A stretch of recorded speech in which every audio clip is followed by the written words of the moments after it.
ช่วยช่วยช่วยมาเป็นเรื่องปกติเลย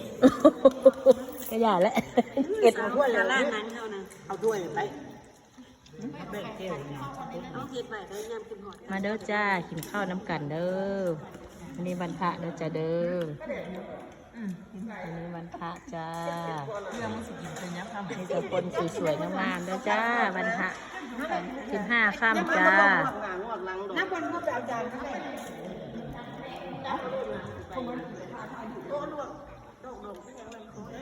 15 ค่ำเด้อจ้าเด้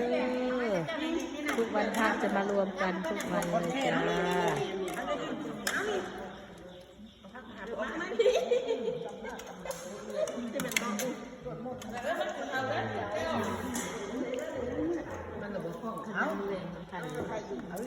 ไปแดดเอานี่นะเรื่องมันน่ะ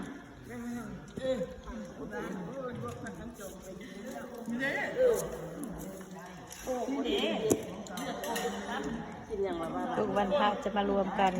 ทุกครั้งเลยจ้า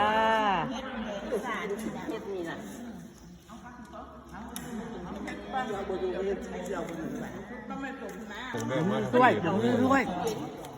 ช่วยมาเป็นเรื่องปกติเลยก็อย่าแหละเก็บเอาถ้วยเลยเอาถ้วยไปมาเด้อจ้ากินข้าวน้ำกันเด้อวันนี้วันพระเด้อจ้าเด้อวันนี้วันพระจ้ามีแต่คนสวยๆงามๆเด้อจ้าวันพระ15 ค่ำจ้าน้ำบนก็ไปเอาจานนั่นแหละ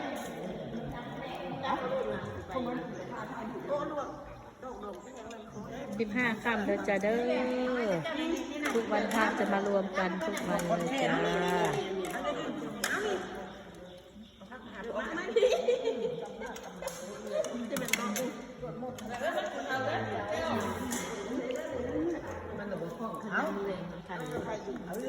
ไปแดดเอานี่นะเรื่องมันน่ะ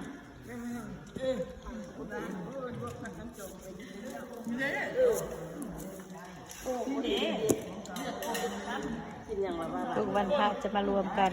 ทุกครั้งเลยจ้า